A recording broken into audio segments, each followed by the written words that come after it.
আবার যদি আওয়ামী লীগ ত্রাসের পরিস্থিতি কায়েম করে অন্য কোনো ভয়ঙ্কর পরিস্থিতি তৈরি করে ব্যাক করতে চায়, এটা আওয়ামী লীগের জন্য আরো ক্ষতির কারণ। শেখ হাসিনা বা ওবায়দুল কাদের বা সাদ্দাম ইনামদের প্রেমে পাগল হয়ে মাতোয়ারা হয়ে নেতাকর্মীদের আসলে রাজপথে নামা উচিত না। আওয়ামী লীগের নির্বাচন নিয়ে আমার পরিকল্পনা হচ্ছে, ডাকসু নির্বাচনটা হচ্ছে, এটাই আসলে আমি মনে করি যে আমার সবচেয়ে বড় বিজয়। যারাই নির্বাচিত হবেন সবার জয়ই আমার জয়।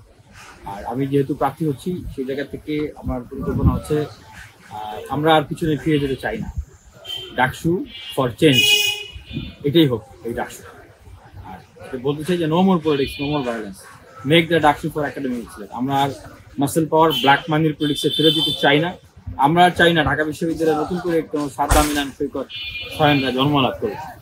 আমরা চাই যে এখানে শিক্ষার্থীরা গণতান্ত্রিক প্রতিযোগিতার ভিতর দিয়ে তাদের নেতৃত্ব নির্বাচন করবে এবং যারা শিক্ষার্থীদের অধিকার নিয়ে কাজ করবে, শিক্ষার্থীদের উন্নয়ন, বিশ্ববিদ্যালয়ের উন্নয়ন নিয়ে কাজ করবে, দেশের সাথে কথা বলবে, জাতির সাথে কথা বলবে, লেজুর ভিত্তি করবে না, দখলদারিত্ব করবে না, এবং বিশ্ববিদ্যালয়ের যে সংকটগুলো এখনো রয়েছে সেগুলো তারা সমাধান করবে।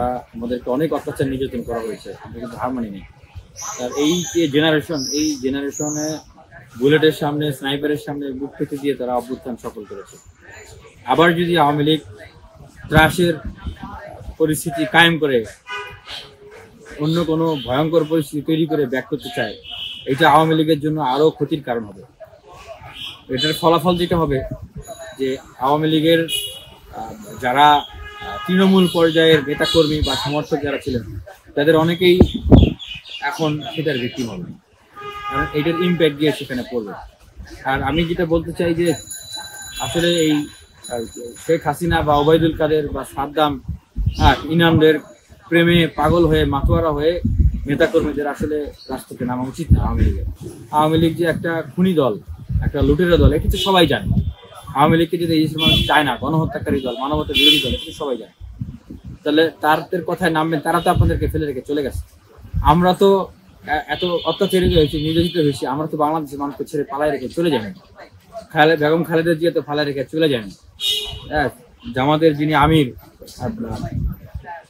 ডক্টর শফিকুর রহমান, উনি তো লোকজনকে থেকে পালায় যায়নি।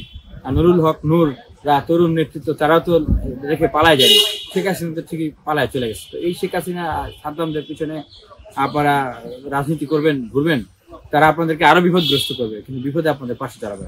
তারা নিজেদের স্বার্থ, নিজেদের ক্ষমতা। এই রাষ্ট্রে কেউই আসলে আইনের ঊর্ধ্বে নয় এবং কেউই আসলে আইনের ঊর্ধ্বে থাকা উচিত না।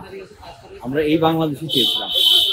আর প্রথম যেটা, যে আসিফ মাহমুদের বাবার বিষয়ে বা তার বিষয়ে যে বিষয়গুলো এসছে, এটা আমার মনে হয় যে আসিফ মাহমুদের নিজের জায়গা থেকেই মানুষের ভিতরে যেহেতু এখন একটা কনফিউশন তৈরি হয়েছে, আমি তার একজন শুভাকাঙ্ক্ষী হিসেবেই বলবো যে তার জায়গা থেকেই উচিত যে তার বাবার বক্তব্য বা ঘটনার ব্যাখ্যাটা তার বাবার মাধ্যমে প্রেস ব্রিফিং করে এটা ক্লিয়ার করা।